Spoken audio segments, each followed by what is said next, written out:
allotropic form of oxygen.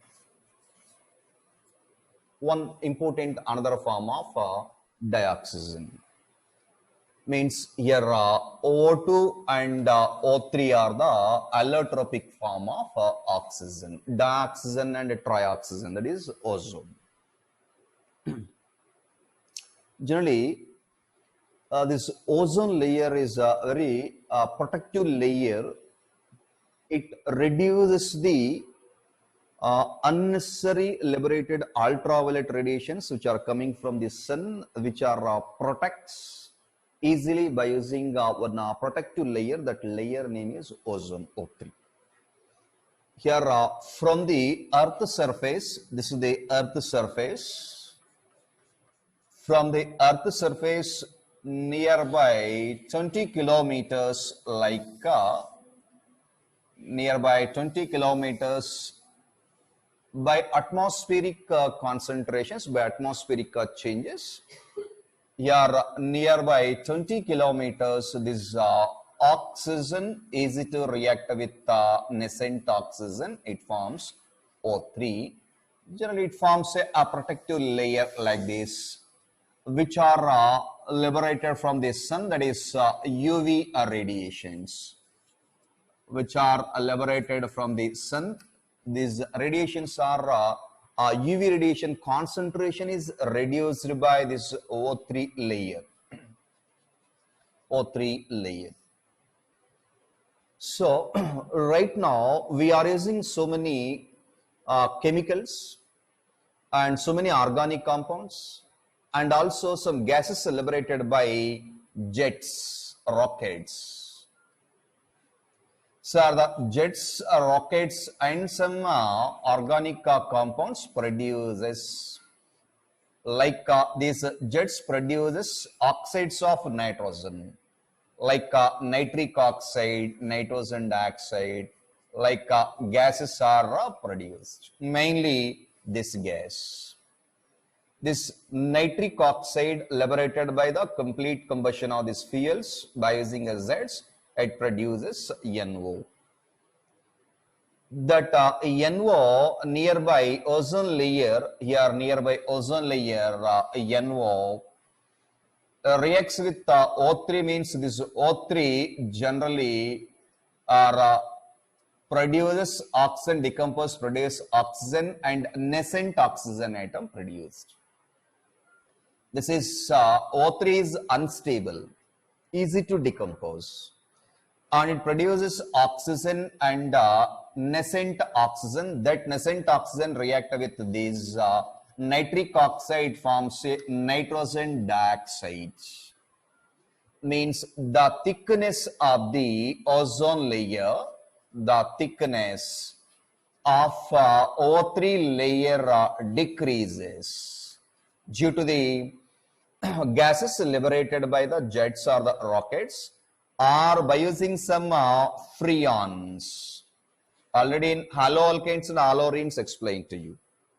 Freons are chlorofluorocarbons of methane and ethane, chlorofluorocarbons of hydrocarbons, chlorofluorocarbons of hydrocarbons are called freons.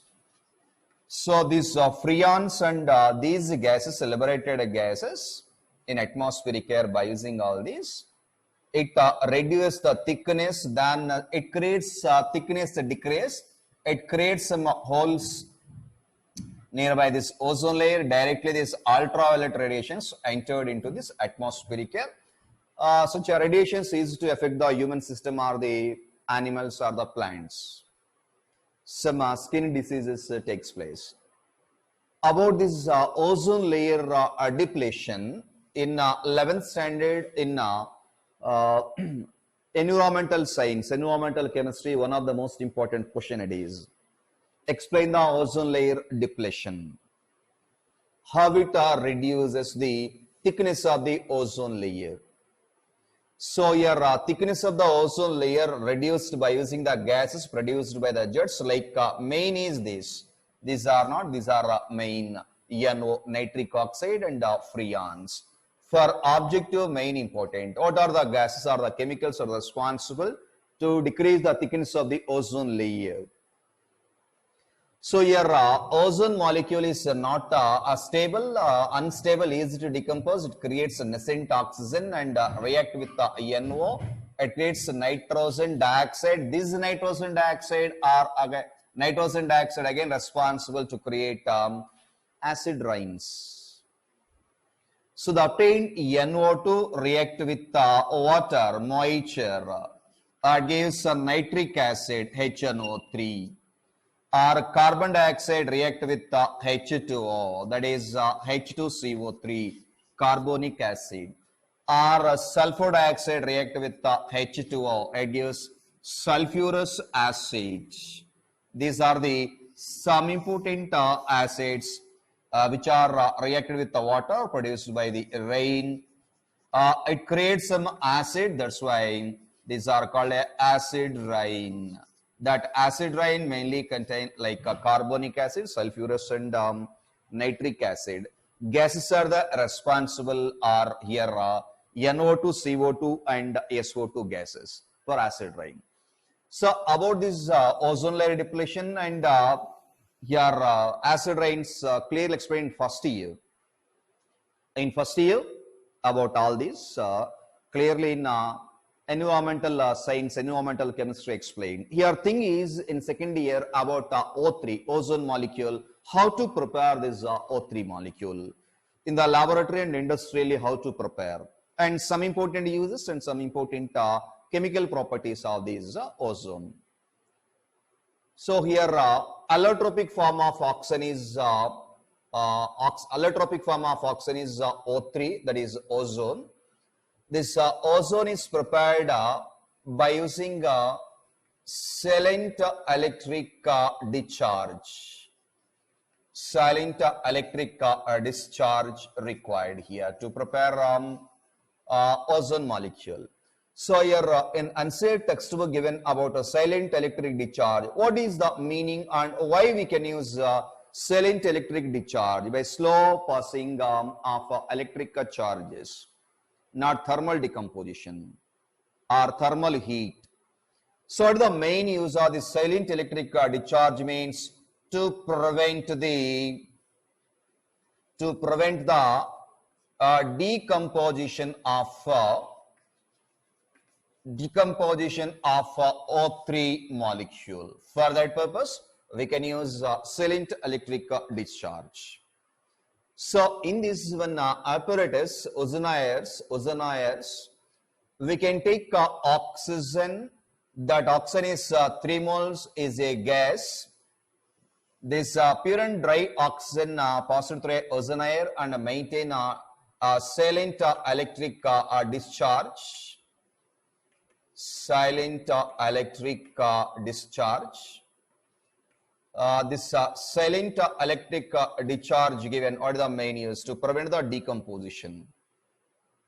Then it gives 2 moles of O3 is a gas. Now here delta H is equals to plus 142 kilojoules per mole, 1 mole. If it is 2 mole, 284 kilojoules per 2 moles. 1 mole is this, 2 mole is this. Values are important. So by using this positive sign, this reaction is an endothermic and reversible reaction it is. So endothermic and reversible reaction. Your O3 molecule is unstable, not stable, unstable.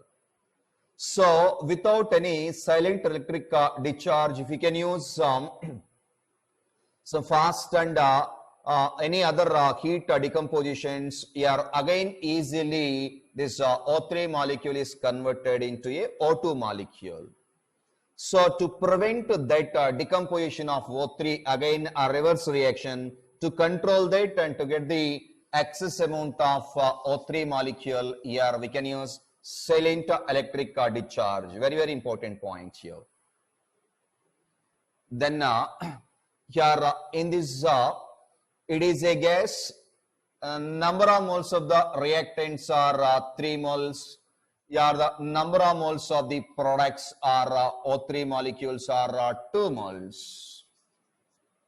Now generally here the 2 moles and 3 moles. By applying certain amount of pressure, this 3 moles of oxygen converted into 2 moles of ozone based on their Le Chatelier's principle.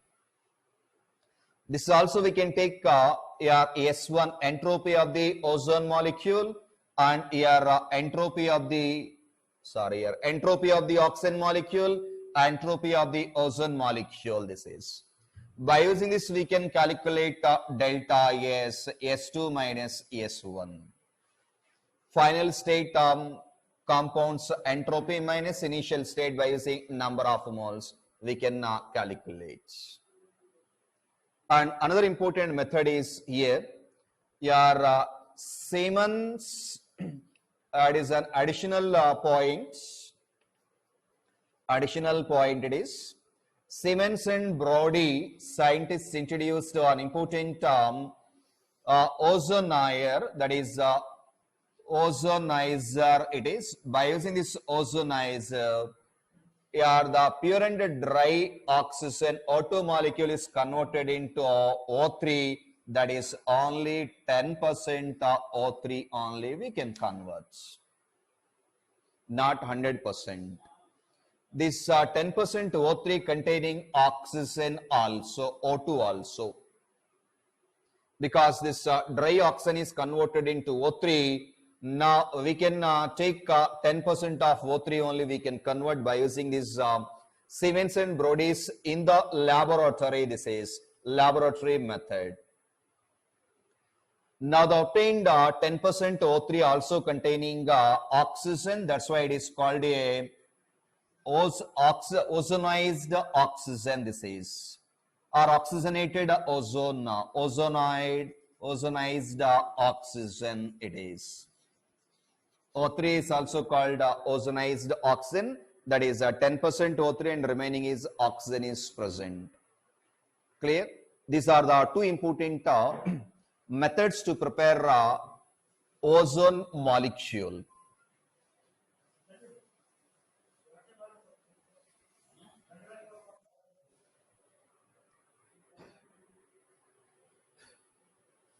Here properties of O3 molecule. First one is the pure O3 is in gaseous state. Gaseous state it is pale blue color, blue. Now it is in a liquid state. Liquid state it is dark blue color, dark blue in color. If it is in a solid state, it is violet black, violet black in color. State of this O3 molecule. Here O3 molecule is unstable, not stable, unstable. Easy to decompose, like O3 2 moles are decomposed, it gives 3 O2, oxygen is a gas, this is also a gas. Now here the decomposition reaction takes place unstable.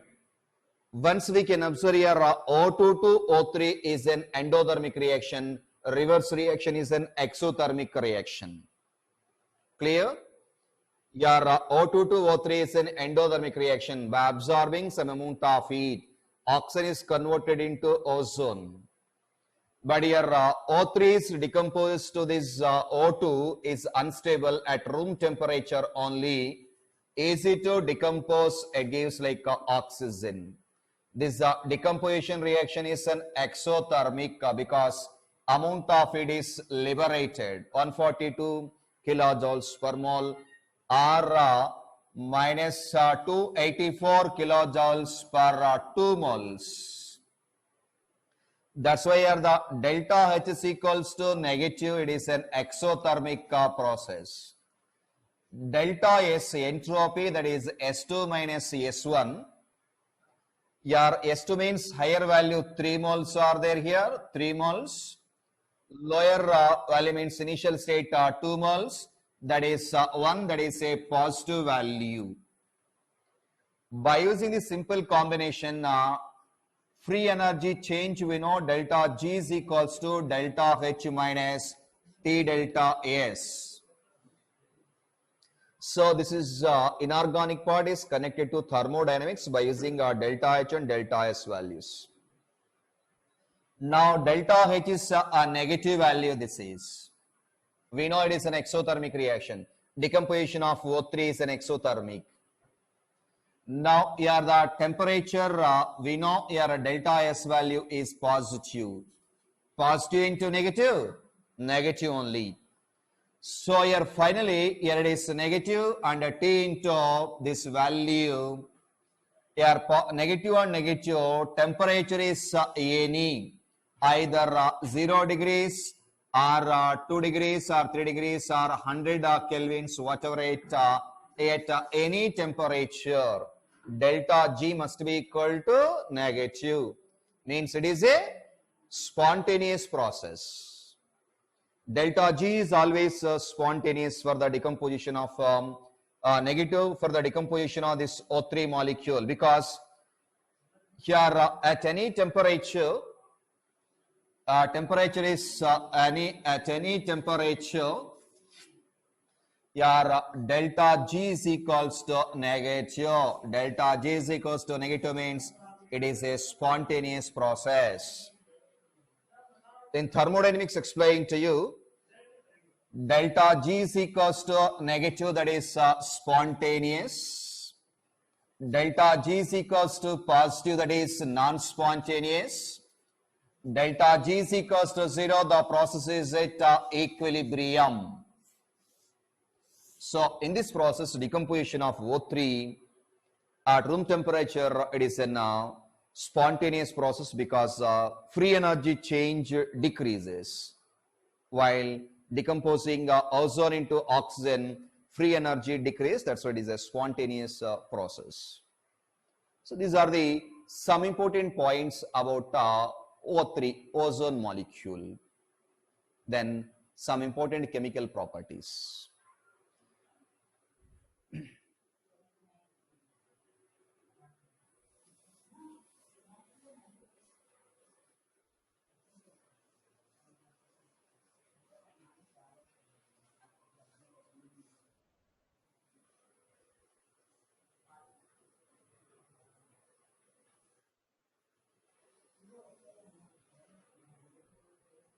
See, chemical properties of O3 molecule. Here chemical properties of O3 ozone molecule. Generally, here O3 is a weaker oxidizing agent as EF2, and stronger oxidizing agent than your hydrogen peroxide H2O2 or KMnO4 like. So it is a weaker oxidizing in nature than this fluorine and stronger than hydrogen peroxide. Your O3 acts as oxidizing agent, as an oxidizing agent. In some cases, some metals as a reducing agent, and also as bleaching agent.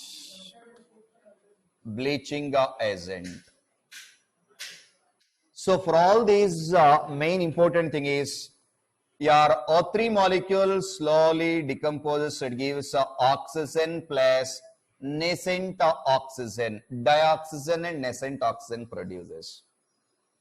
So this is nascent, freshly prepared oxygen. Dioxygen as well as, this is the dioxin as well as nascent oxygen. So how it bleaches the ozone molecule of colored compounds means here the colored organic or any material, organic compounds, colored organic compound or any compounds reacted with O3. This O3 creates a nascent oxygen atom. That nascent oxygen atom reacts with this colored compound and gives a colorless organic compound plus oxygen gas is liberated. Means it colored compound concentration diluted to a colorless. That's why in bleaching of some clothes or the ivories or any starch material, to decolorize the colored matter, we can use this O3 as a bleaching agent. Colored matter react with this ozone, creates nascent oxygen atom. That is, react with this easy to oxidize to a colorless organic material. One of the most important uses of O3 given, like to decolorize the colored materials, like ivories or starch or any wool, like given in our textbook under the name of uses of O3 molecule. Then it acts as an oxidizing agent. Oxidizing agent.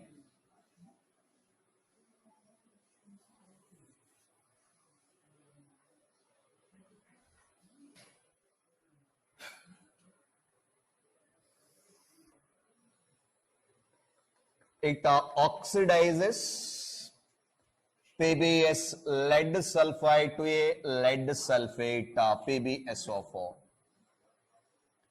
So here the PbS react with O3 molecule gives lead sulfate PbSO4 plus oxygen is liberated. Totally are the 6. Take care the 2 moles. Clear. Now your +2 oxidation state, here also +2 oxidation state. PbS, PbSO4.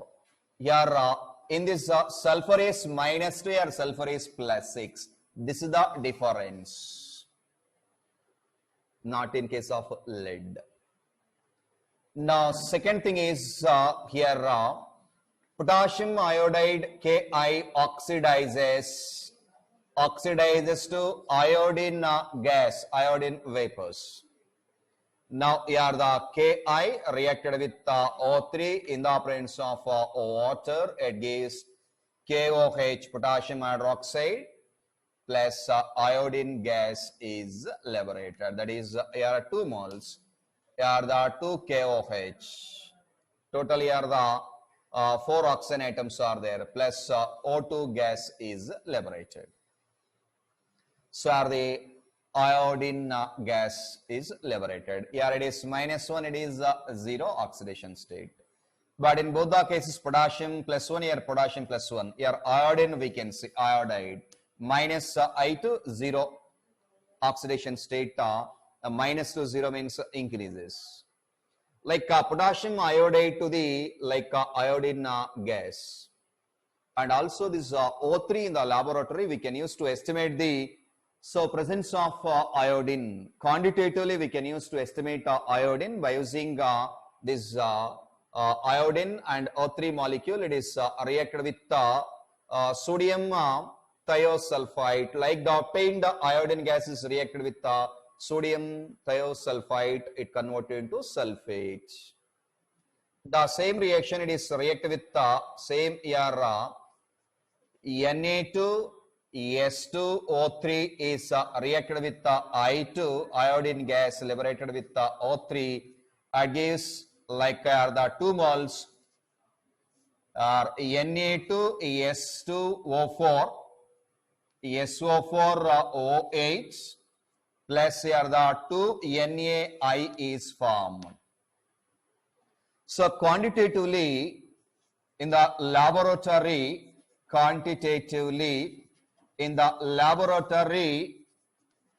in laboratory to estimate amount of iodine O2, we can use O3 molecule as an oxidizing agent.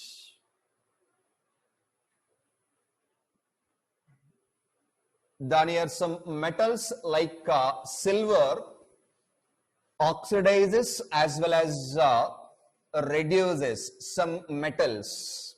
I'll show simple metals. Here the silver react with the O3 molecule. It creates a nascent oxygen. Gives here the Ag2O, silver oxide plus oxygen gas is liberated.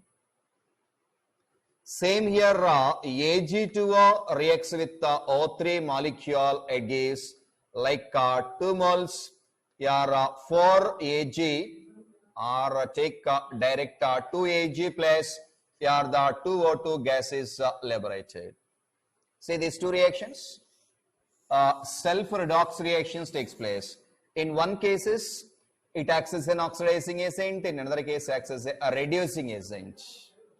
Now, in this case, acts as a OA, oxidizing agent. In this case, acts as a RA, reducing agent. Because your 0 to +1 oxidation state, a removal of electron takes place. Here to a removal of electron. This is oxidation. This is acts as a RA, reducing agent. Whereas in case of this, it is +1, it is 0. Now here to here, it acts as an oxidizing agent OA, because a reduction reaction takes place. Here to here, oxidation reaction takes place.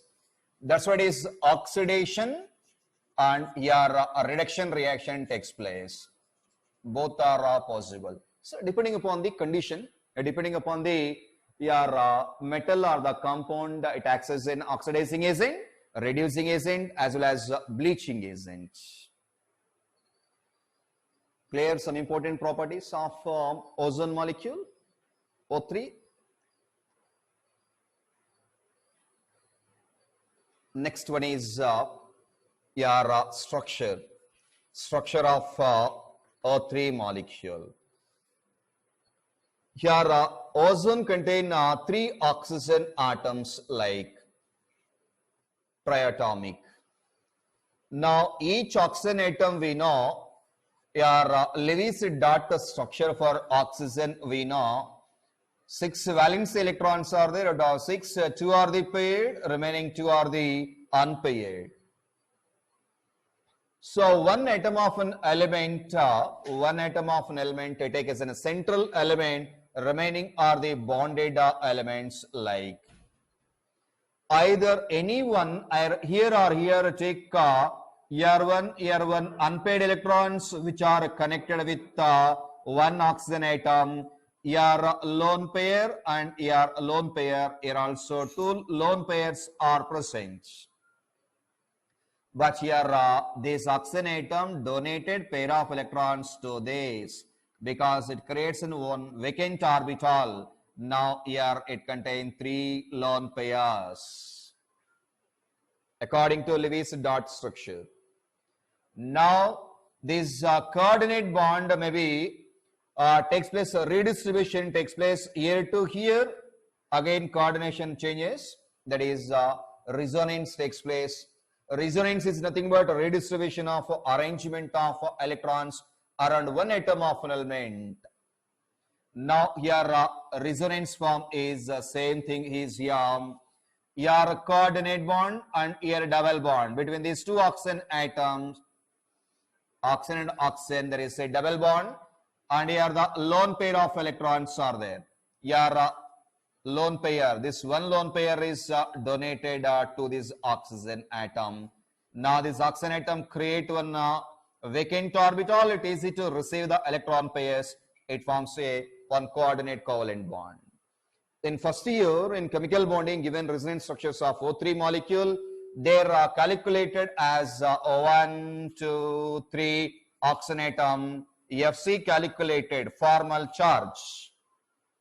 Formal charge of each and every one oxygen atom in O3 molecule calculated.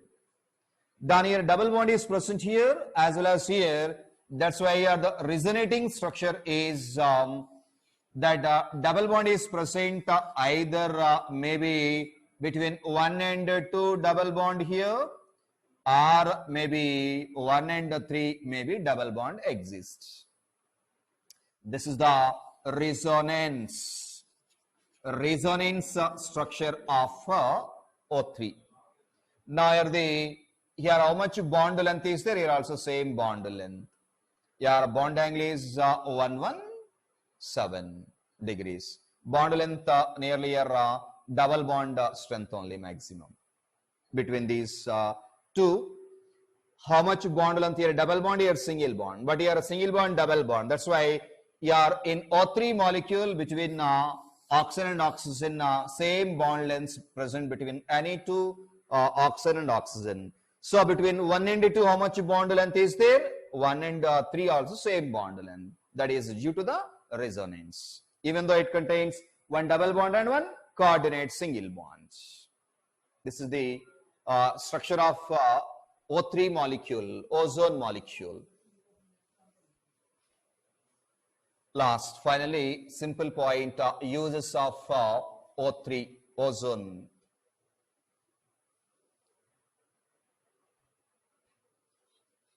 Uses of O3.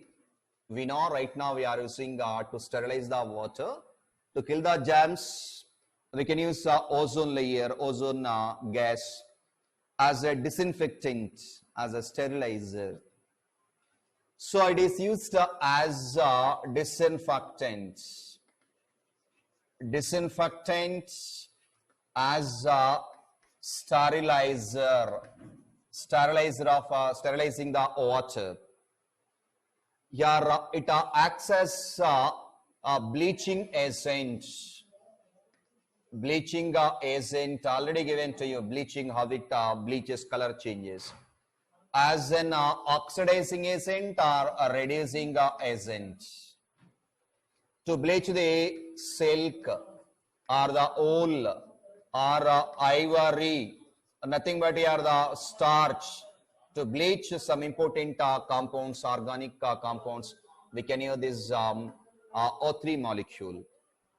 So under the name of cyanogen, like O3 and C2N2 combination is called a cyanogen. This is used as a fuel to create thrust in rockets. Okay, these are some important uses of O3 molecule.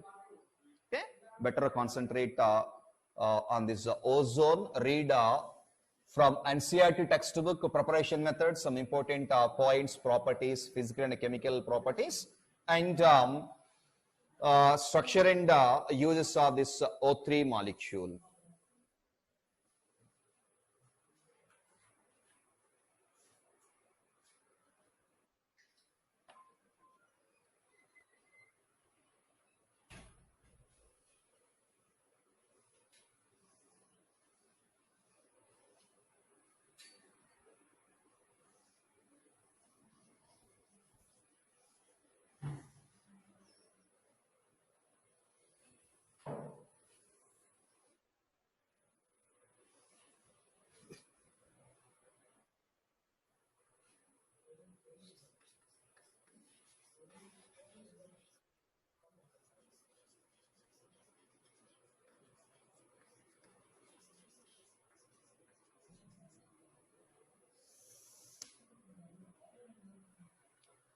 Next important concept is allotropic forms of sulfur.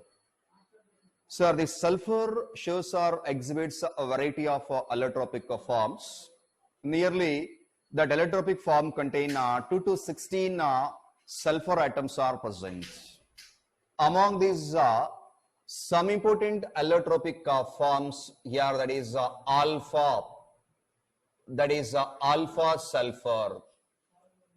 alpha sulfur, like beta sulfur, gamma sulfur, alpha, beta, gamma, like delta, sulfurs, are some important allotropic forms. In such allotropic forms, sulfur atoms are maximum here are 2 to 16 sulfur atoms are present, S atoms. So among these alpha and beta sulfurs are important. Alpha and beta sulfurs of alpha and beta sulfurs. This alpha sulfur is also called rhombic sulfur. Rhombic sulfur. Now here beta sulfur is called monoclinic. Monoclinic sulfur it is. Alpha and beta forms. So generally here this sulfur is pale yellow or yellow in color. It is colorless. Colorless compound it is. Its melting point is 385.8 kelvins. Its melting point is 392 kelvins. Now here its gravity, specific gravity is nearly 2.08 or 9. Here its specific gravity is 1.98. Now it is generally soluble in carbon disulfide, but insoluble in water, but moderately soluble in carbon tetrachloride, benzene, ethyl alcohol, and ether, like C2H5 and OC2H5. Solubility. It also same thing here. It is soluble in CS2 and insoluble in water. Now it is stable. This rhombic sulfur is stable below 369 kelvins. It is stable generally above 369 kelvins. Above 369 kelvins. So I'm reading the allotropic forms of sulfur. Better you create like one table, bifurcate like alpha and beta, and better you read some important points about alpha and beta sulfur. Easy to remember is to get clarity about all these points. Now here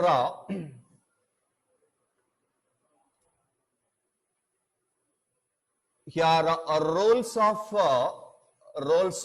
sulfur.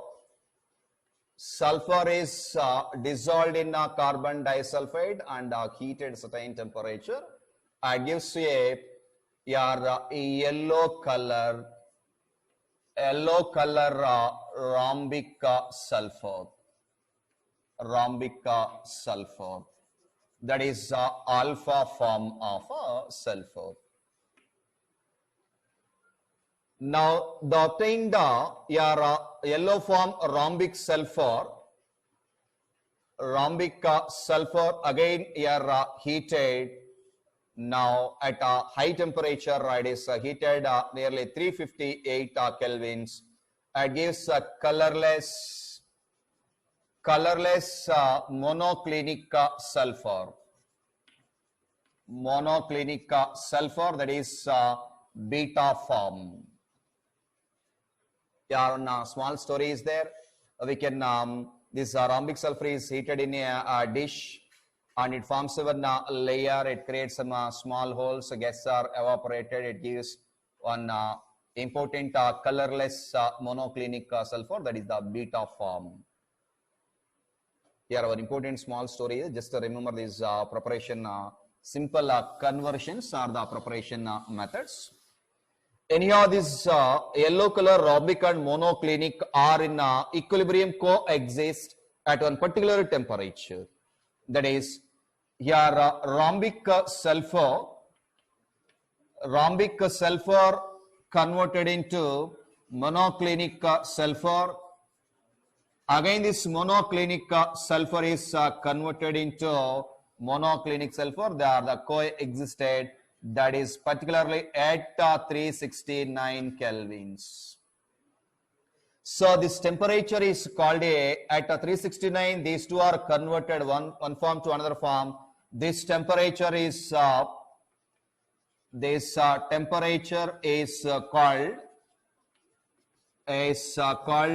transition. Is called transition temperature of sulfur. Very, very important for 1 mark or objective. What is the transition temperature? 369. Transition temperature of sulfur. So this transition means you are given stability of sulfur below 369, above 369. So the below 369 means this is as rhombic sulfur only. Above 369 means monoclinic sulfur, means on heating the temperature, here rhombic sulfur is converted into monoclinic, that is above 369. They are again converted into rhombic by decreasing the temperature, again converted into rhombic sulfur. So both are coexist, they are in equilibrium at a particular temperature, that is 369. The temperature is called a transition temperature of a sulfur. So in both rhombic and monoclinic alpha and beta forms of sulfur, generally 2 to 16 sulfur atoms are present. Anyhow, at elevated temperature,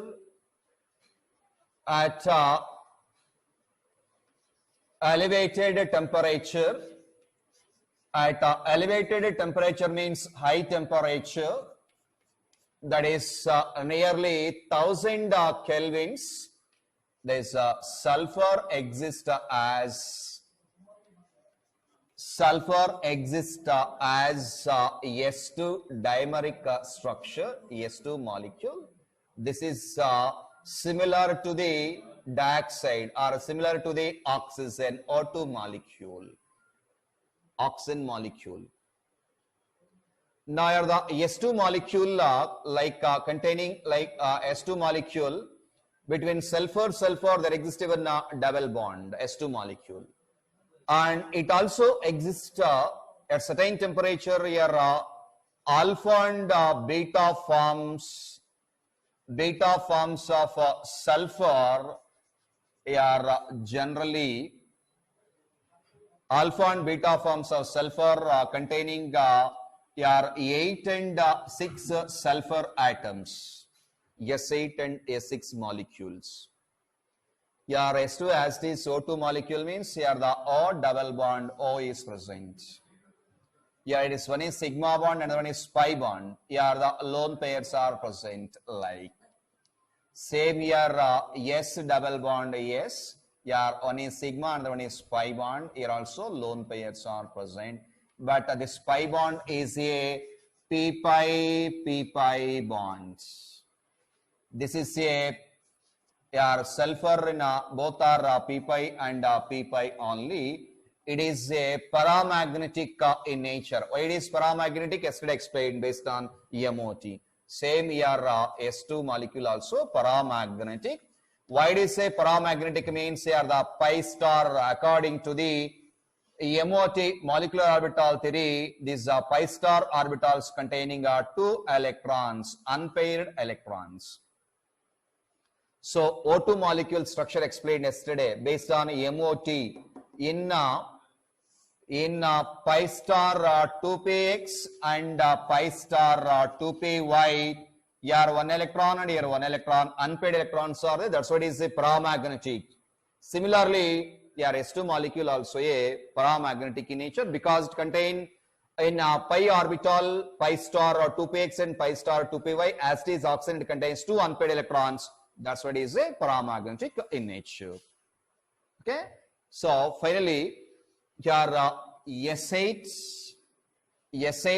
molecule, sulfur molecule, as well as here S6 sulfur molecule, S6 and S8 molecule structures. Very, very important. Your S8 molecule generally your crown ring like structure. Crown ring. This is called a puckered ring like structure. It is chair form. Chair form structure. This is. These two are important. Crown ring like and chair form of sulfur. Both alpha and beta forms of sulfur contain S6 and S8 molecules.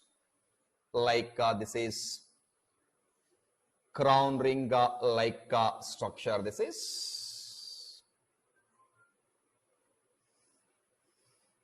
your S. This is S. In between there is a S and here S. It is S and S. Sulfur, it is a sulfur. Like 1, 2, 3, 4, 5, 6, 7, 8. Your bond angle and bond lengths are less compared to the chair form because here S8 molecules, 8 molecules are there. Here like it is chair form. Somewhat bond lengths and bond angles are like this is yes, sulfur, it is sulfur, your sulfur and sulfur structure. This is S6 molecule. This S6 molecule generally having higher bond lengths and bond angles. Slight variation. Because here 8 sulfur atoms are there, here are 6 sulfur atoms. Due to the structural compact arrangement, their bond angles and bond lengths, ear to ear length, here nearly 207, here 205. How much is there? 2 here? 5.7. Here? 204. Slight variation here. Here to here 204 and 205. Now this is the crown ring like structure. Crown ring like structure. It is chair like a chair form. It is. These are the two important forms of S8 and S6 molecule. Okay. This is the complete analysis about the allotropic forms of sulfur. Last. Some oxides of sulfur, trioxides and dioxides, oxo acids of sulfur. Only two important points are there. Just I'll start about oxides of sulfur, that is dioxides. Very simple. I'll complete that sulfur dioxide. Then Monday within one class I'll complete the remaining part of 16th group elements.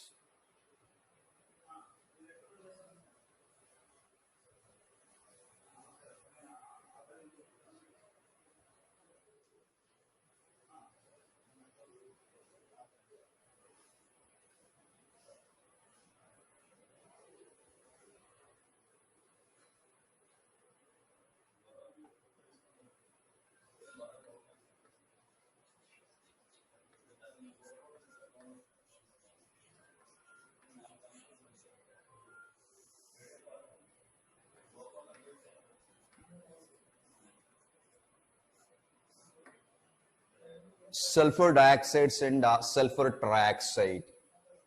First one is sulfur dioxide. So this sulfur dioxide SO2 molecule, sulfur dioxide. Your first one is preparation methods. Preparation methods of sulfur dioxide. The direct combustion of sulfur, O2, gives sulfur dioxide gas. It is also a gas, it is a solid in nature. So direct on combustion, your pure and dry sulfur heated with excess amount of oxygen gives sulfur dioxide gas. Along with this trace amount of trioxide also present, some trace amounts. Because the obtained dioxide again reacts with oxygen, it gives trioxide. Nearly 6 to 7% or 6 to 8% trioxides also present. Next one is, second one is, it is also prepared by using direct combustion of iron sulfide, FeS2, reacted with oxygen. It gives Fe2O3 plus sulfur dioxide gas is formed. Here 11 moles, here the 4 moles. Here the 2 Fe2O3, ferric oxide, and 8 SO2 is formed, because 4 2s are 8 sulfur, that's why 8 SO2 sulfur dioxide. And third one is also, here the sulfite SO3 minus 2 is dissolved in water or in acidic medium. When dissolved in acid, it gives corresponding water H2O plus sulfur dioxide gas is formed. Here take care the 2 moles. There H2O is balanced. So these are the some important methods to prepare sulfur dioxide. Preparation methods of sulfur dioxide. These two are very, very important, because the next coming part, preparation of manufacture of sulfuric acid by contact process, we want a sulfur dioxide. We can use these two methods. So the obtained sulfur dioxide is easily oxidized, react with this SO3, then SO2 react with oxygen. In the presence of V2O5, vanadium pentoxide, it is a solid state. It is a gas. It is a gas. Now here the 2 moles, it gives 2 SO3, also a gas. It is a heterogeneous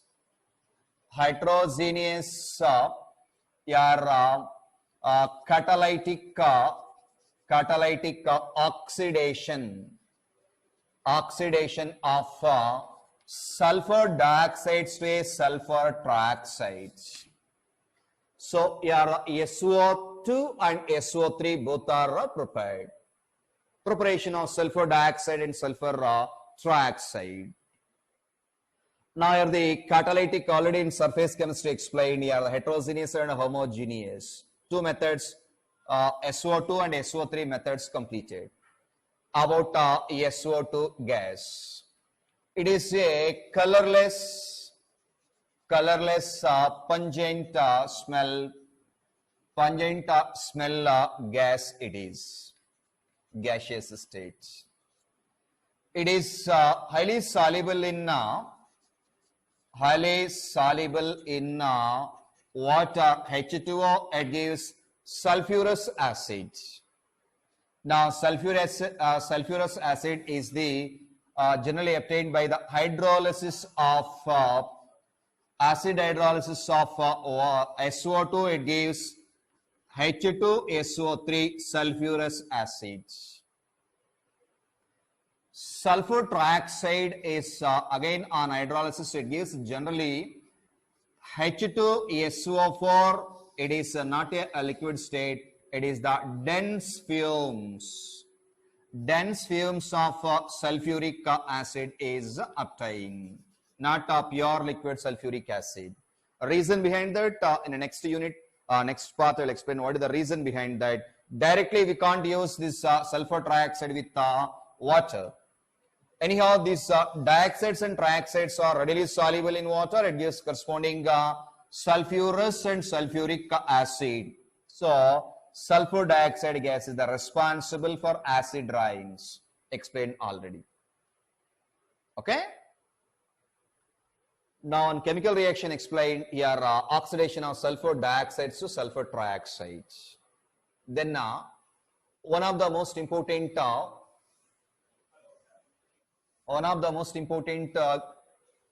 chemical property is SO2 react with chlorine gas. This is a gas and this is a gas. In the presence of charcoal, it is also a solid state heterogeneous catalysis. Gives SO2 Cl2 gas. This is very, very important. This is already in 15th group elements explained. Here red phosphorus and white phosphorus react with SO2 Cl2 and SO2 SOCl2 and SO2 Cl2. It is a thionyl chloride, thionyl group. It is a sulfuryl chloride. Two reactions explained. Now, how to prepare this sulfuryl chloride is like sulfur dioxide is reacted with Cl2 and gives SO2 Cl2, sulfuryl chloride. Okay. Next one is your structure of SO2 gas, sulfur dioxide as well as trioxides. Both are I'll explain simultaneously. Observe it. So around sulfur, 6 valence electrons are there. Out of 6 valence electrons, one is lone pair, remaining 2 are the bond pairs. These bond pairs are with sulfur double bonds are there because here 6 valence electrons are there. Out of 6, 2 are the like double bonds. One is sigma and sigma. This is the pi and pi bonds. Now this is the LP lone pair of electrons. 2 sigma and 1 lone pair. That's why it undergoes sp2 hybridization. sp2 means angular in shape. Angular shape it is. Geometry is angular. Hybridization is sp2. So that is due to the presence of LP and BP repulsions. LP and BP repulsions. Here sigma bonds are 2 sigma bonds, 1 LP and 2 pi bonds are there. These 2 pi bonds, one is P pi and P pi bond, one is P pi and D pi bonds. Due to the presence of these like sulfur d orbital in its outermost orbit, it forms like here SO3 around sulfur 6 valence electrons are there. All the 6 are bonded with 3 oxygen atoms like. Now sigma bonds are 1, 2, 3 sigma bonds. Pi bonds are here 3 pi bonds are there. Pi bonds are not involved in hybridization, only sigma bonds. That's why here it undergoes the same similar sp2 hybridization. sp2 is nothing but here angular shape because the lone pair is there. Bond angle is less. Here bond angle is less. Here there is no such a repulsions. Only bond pair, bond pair. That's why here bond angle is more, somewhat more bond angle.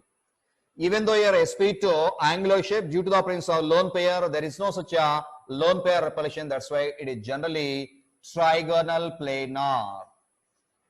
Trigonal planar structure. Slight variation in their structure, even though hybridization is same. Reason why it undergoes like trigonal means absence of lone pairs and bond pairs, repulsive forces.